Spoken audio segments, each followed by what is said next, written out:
An American army is fighting for you. 1941, a date which will live. Note that the first atomic bomb was dropped on Hiroshima. These forces met them.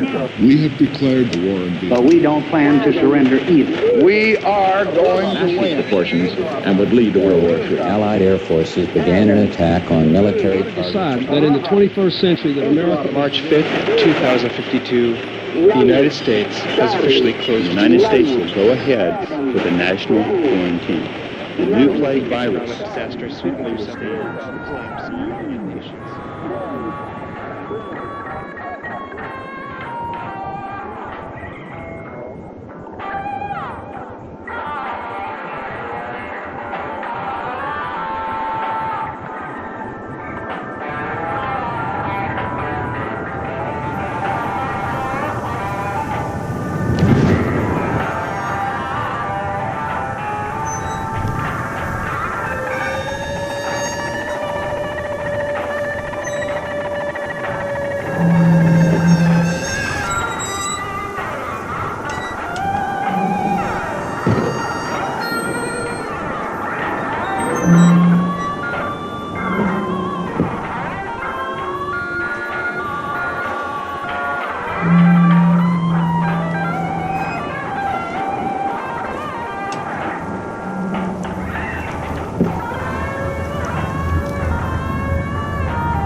War never changes. It was the inevitable result of the path humanity had chosen. Everyone who entered into the conflict expected victory. Everyone was optimistic. But as the hostilities escalated, optimism faded, and society began to collapse. The great vaults were built to house the wealthy, the powerful, the influential, and those deemed necessary to their survival. Inside, resources and technology were stockpiled, a final defense against the coming Holocaust. With the past behind them and the present destroyed, they looked to the future. The sturdy Vault Zero was to be the nucleus of the Vault network, housing the greatest leaders, artists, and scientists. The inhabitants of Vault Zero were to reunite the vaults and lead the people to a new life, a new world. But after the bombs, the world would be a harsh one. To ensure the creation of a post-nuclear utopia, the Vault dwellers would need help. Machinery was constructed to tame a land hardened by the ravages of war, then tempered by nuclear winter. But plans were barely in place when the first missiles left the silos. During the destruction, communication between the vaults ceased. Entire vaults were lost. Those that survived were on their own. Not all vaults succumbed to the machinations of war. On North America's west coast, one group of military vault dwellers emerged almost unscathed. They surveyed the wasteland and squared their shoulders for the task ahead. These dedicated survivors salvaged the technology from the vaults, technology that was studied, replicated, and fiercely guarded. For they knew that while their power came from numbers, their future lay in scientific knowledge.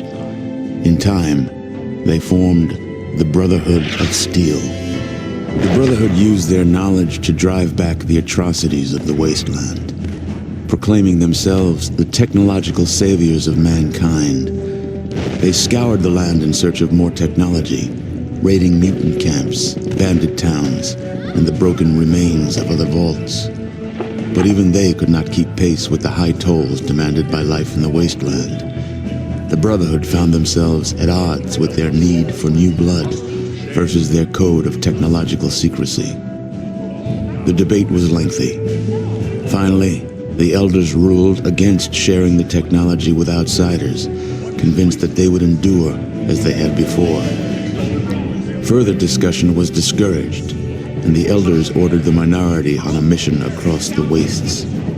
Super mutants, the foot soldiers of a conquered army, had been forced into a retreat across the mountainous barrier to the east. The Brotherhood constructed airships and dispatched the minority to track down and assess the extent of the remaining super mutant threat. But disaster struck while crossing the Great Mountains. A great storm gripped the main airship and flung it far from its course. The mighty ship was badly damaged. The smaller sections were torn from the main craft, never to be seen again. Many of the expedition's leaders were lost to the winds. The fraction of the crew that still survived struggled to keep their ship aloft before finally crashing on the outskirts of a once thriving metropolis, a city once called Chicago. Broken, scattered, and scarred, they took stock of the situation and once again squared their shoulders to the task ahead. The Brotherhood had much to offer the surrounding villages. They traded advanced medicines in exchange for food and labor. They traded protection from bandits in exchange for new recruits. In time, their ranks began to swell. Separated by distance and ideology from the main Brotherhood forces, the minority was free to forge a new Brotherhood of Steel, one that reflected the ideals they had strived for all along. However, one's future in the wasteland is never certain, for an old power has awakened, also bent on making this land its own. Life in the Brotherhood is about to change.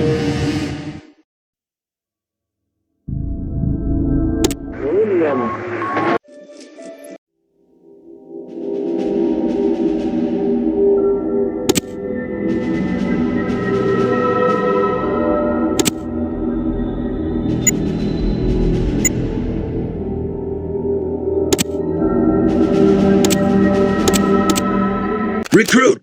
Attention! I am Paladin Ziskel. The elders have ordered me to mold you lizard-chasing, hut-dwelling, moon-worshipping savages into Brotherhood of Steel initiates. You are going to learn the basics of combat, followed by inventory management and other skills. First, let's talk about this miracle of technology which you are currently using, called the Pip-Boy 2000 computer. You will receive all your mission briefs and debriefs through this device, and you can use it to review any information you receive during a mission. Pay careful attention, as you will be given a lot of very useful information. Now begin the mission by left-clicking on Start Mission.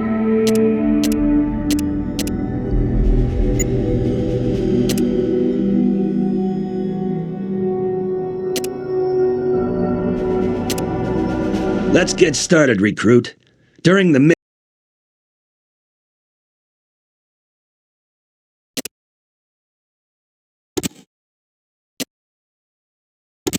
Recruit!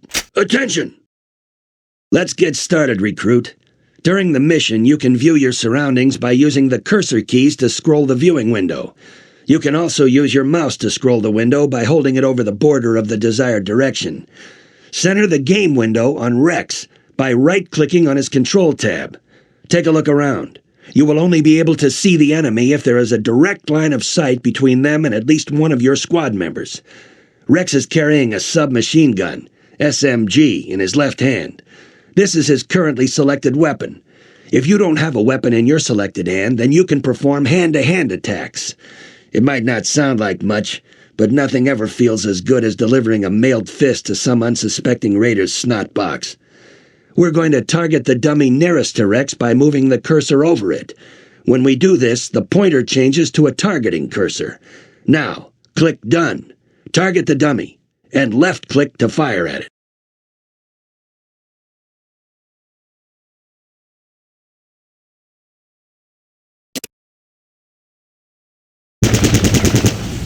To make Rex move, you must left-click on the location you want him to move to. If you hold the Shift key down when you left-click, Rex will run to that location. Now move Rex to the Training Station 2 by left-clicking on the area of floor marked 02.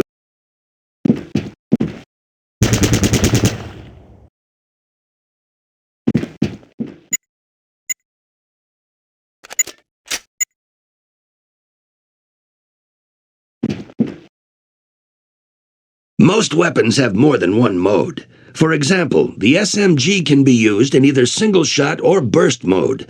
Click Done, and right-click on the SMG to change it to single shot mode and shoot the next dummy.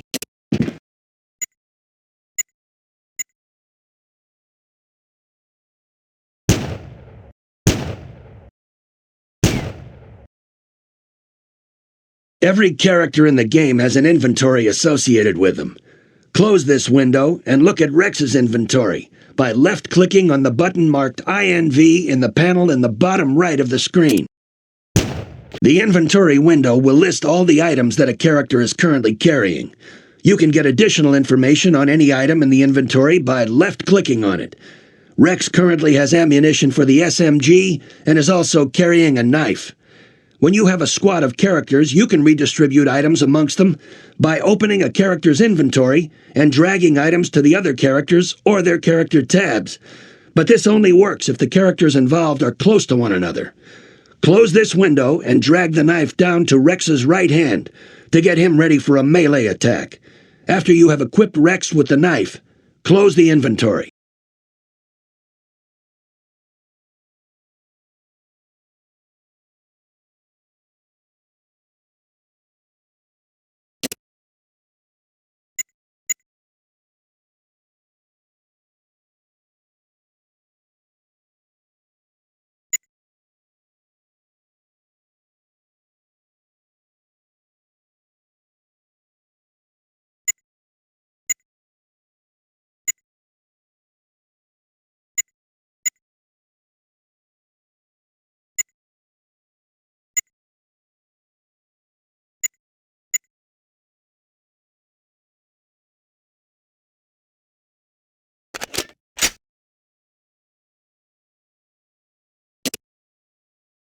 Melee attacks are initialized in exactly the same way as ranged attacks.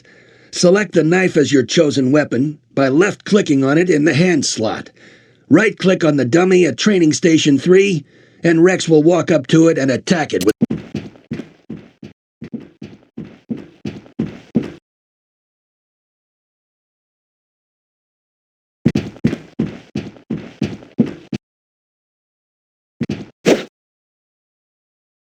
You can loot corpses to see if they contain any items of interest.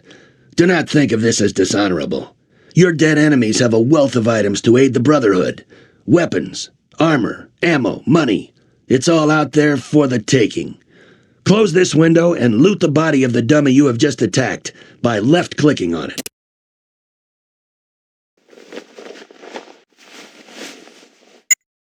This window shows two inventories. On the left side of the screen is Rex's inventory. On the right side of the screen is the inventory of the dummy, which we are going to loot from. Take the key from the dummy by left-clicking on it, holding and dragging it into Rex's inventory. The key you have found is one of many unbelievably useful objects littered around the wastelands. You must use it to unlock the door to the next room. Left-click on the door, and Rex will walk up to it and unlock it. Now, left-click on the door to open it, and walk through the open door to Training Station 4.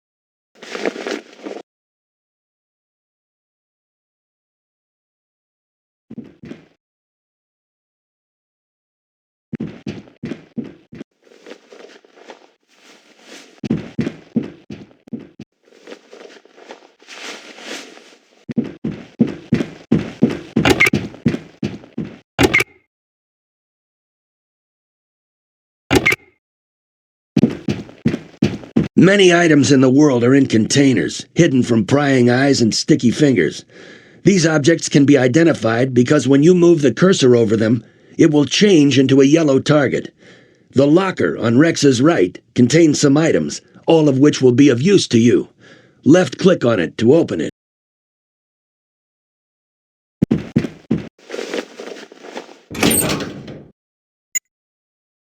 The container object menu is exactly the same as the looting menu. Take the grenades and the stim pack from the locker by left-clicking on the Take All button to save time. Remember that you can put objects into containers as well as take them out. The inventory window will remain open, so close it when you're finished.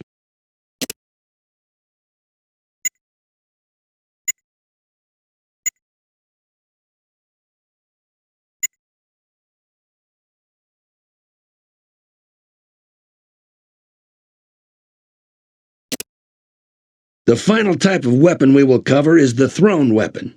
Drag one of the hand grenades from your inventory into your right hand.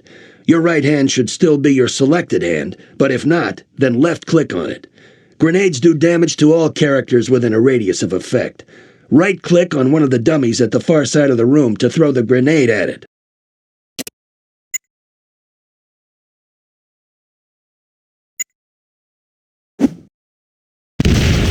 Now, open the next door and mosey in a military manner to Training Station 5 in the next room.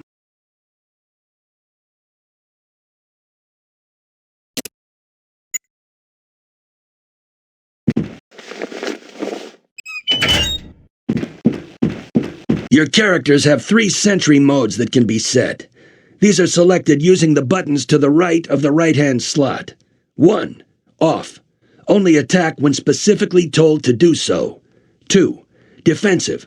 Report back to the squad leader whenever an enemy is sighted and defend yourself if attacked. 3. Aggressive. Attack any hostile creatures if you have more than a 33% chance of hitting them. The attack threshold can be changed by right-clicking on the button. Now select the SMG and put Rex into attack mode by left-clicking on the aggressive button.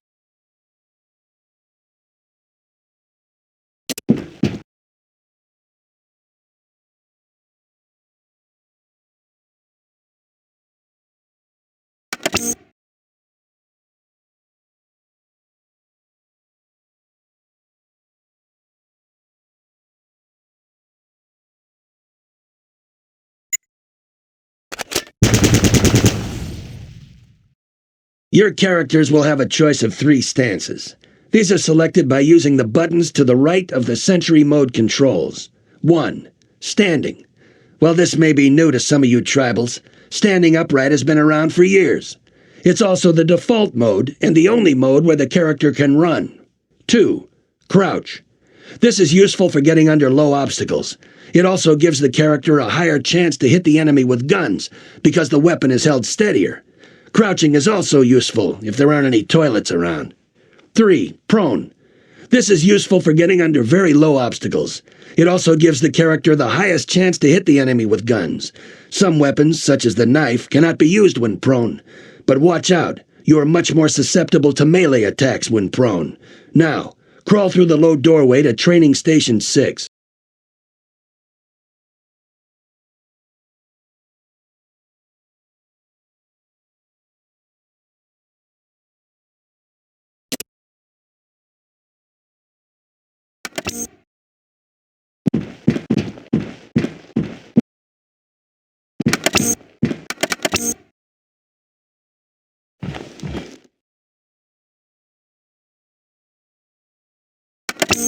This lesson will introduce some of the skills that will be useful to you in the wastelands.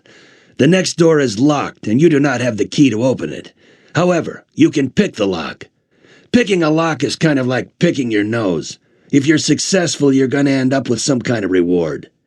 Walk up to the door and open the Skill Decks menu by right-clicking on the SKL button in the bottom right of the screen. In this menu, you will see a lockpick button. Left-click on the lockpick button to select it, and move the cursor over the door and left-click. Your character should attempt to pick the lock. Like all skills, there's always a chance that you will fail. If you do, then repeat the operation until the door is unlocked. Once the door is unlocked, open it and walk through to Training Station 7.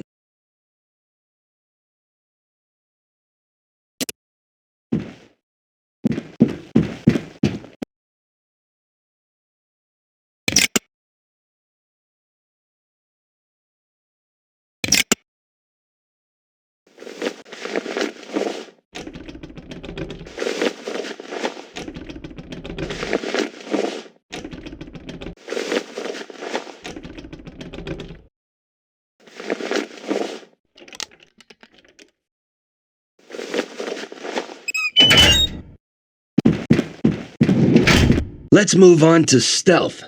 The next door is closed because it is equipped with a motion detector that will keep it that way as long as it detects movement in this room. Your chance to sneak is improved when your character is crouched or prone, but remember, you cannot sneak while running. Also, certain types of bulky armor will reduce your chance to use stealth. Now, use the sneak skill by left-clicking on the sneak button in the Skill Decks menu and walk through the door to Training Station 8.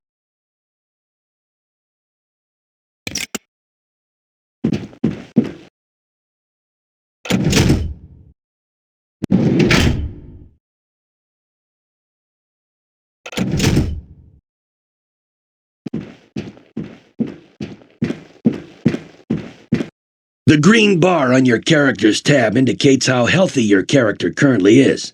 Your health can be restored by using the stim pack which you found earlier. This object can be used to restore health directly by double left-clicking on it in the inventory window, or drag it into one of your hands and select it so it can be used on yourself or fellow party members. Use it on yourself now by double left-clicking on it.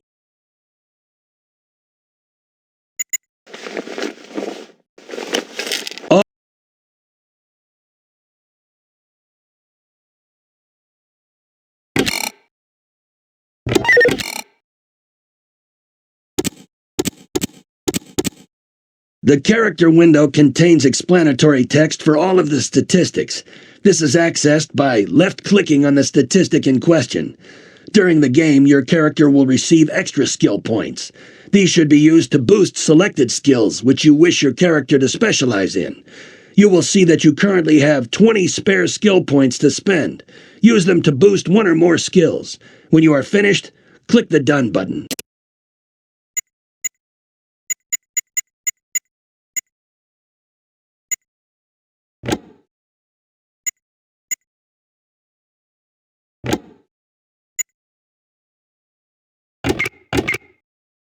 Finally, when you meet non-hostile characters, you can choose to talk to them.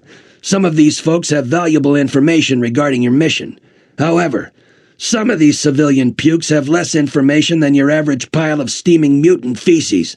The Brotherhood scribe in the room happens to fall in category number 1. Talk to him now by left-clicking on him.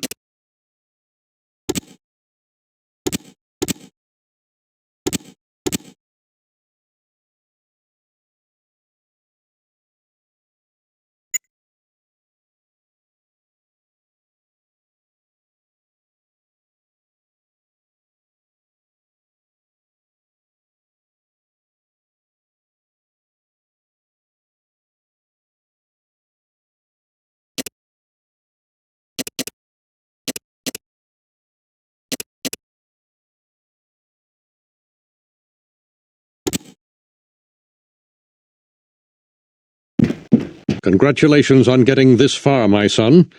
You have completed this tutorial. Now, walk through the last door into the adjoining room. There you will be given access to a bath and a new mission.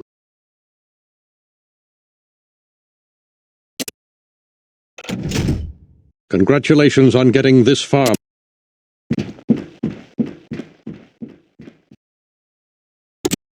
In this tutorial, you will start by now that you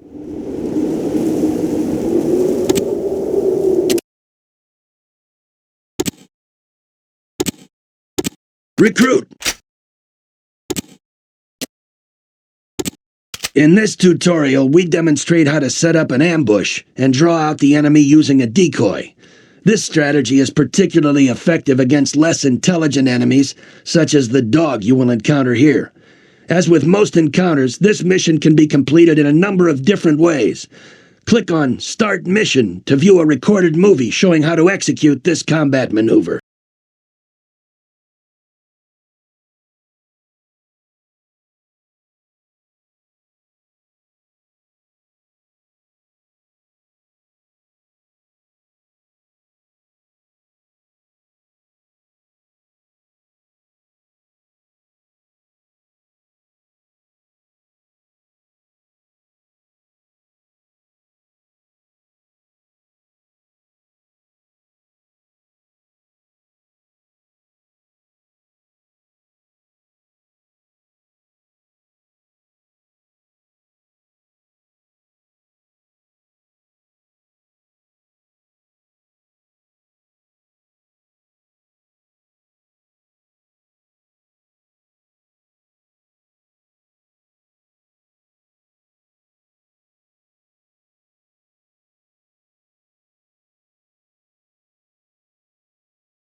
Start by selecting Strom and moving him into a position where he can carry out the ambush. He is armed with a... Now that you've... In this tutorial, we demonstrate how to set up an ambush. Start by selecting Strom and moving him into a position where he can carry out the ambush. He is armed with a submachine gun, which is an ideal short-range weapon for dispatching opponents. To get increased benefit, we will put him into a crouched stance and select the aggressive sentry mode. Next, select Doc and run him to a point which is far enough away from the dog so that he can avoid damage, but close enough to attract its attention. Now run away, Doc. Notice how effective the SMG is at close range. Now that you've seen an example of how a professional soldier would approach the problem, let's see how well you do. Click on Done to continue.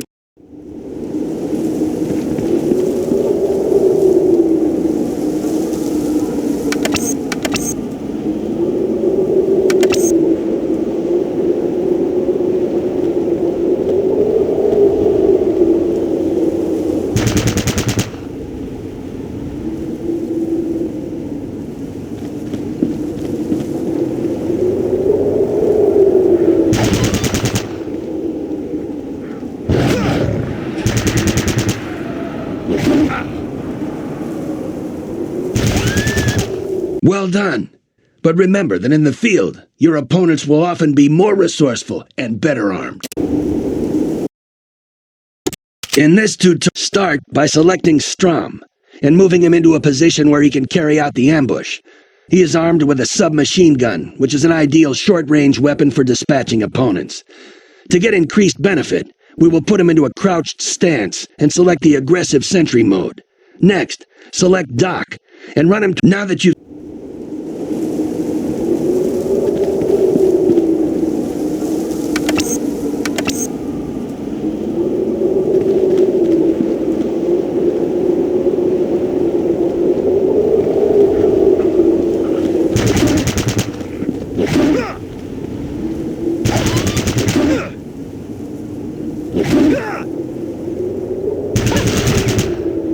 well done. But in this tutorial, you will learn about the benefits of the sneak skill and melee weapons. We will move the character with the highest sneak skill up to a point behind one of the raiders. Meanwhile, we will move the character with the SMG into a position suitable for taking out the raider's partner. Click on Start Mission to view a recorded movie showing how to execute this combat maneuver.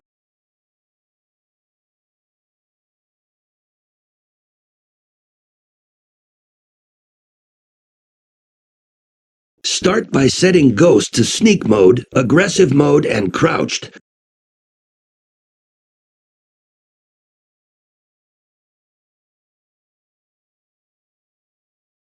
Walk him into the hut, hugging the back wall to maximize your chance of sneaking, and come up behind the leftmost raider.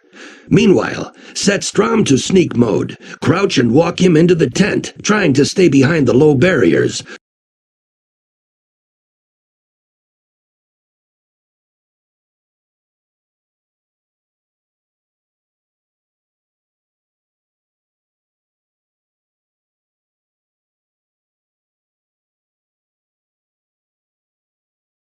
Reselect Ghost and attack the raider with the knife. Meanwhile, reselect Strom and attack the other raider with the SMG. Now that you've seen an example of how a professional soldier would approach the problem, let's see how well you do.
Congratulations, recruit. You're starting to understand some of the subtleties of close combat.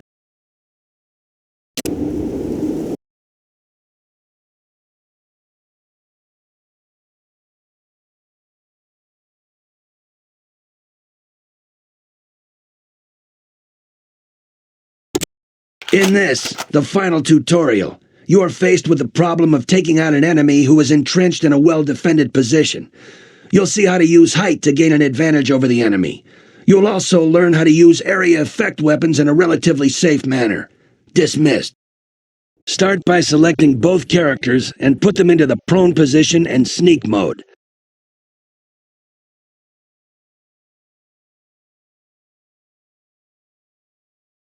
Now, select Bullseye and move him to the top of the lookout tower to provide cover for Boomer.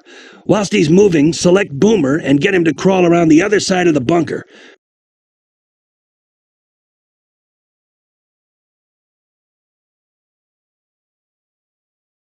Once he reaches the top of the stairs, switch Bullseye into aggressive mode to provide cover for Boomer. And use Boomer to throw grenades into the bunker. Whoa! See that mess, recruit? Well, guess who's gonna clean that up later? Now that you've seen an example of how a professional soldier would approach the problem, let's see how well you do.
Well done, recruit. You have now completed your tactical training and may progress to real missions. If only the last class had been as successful.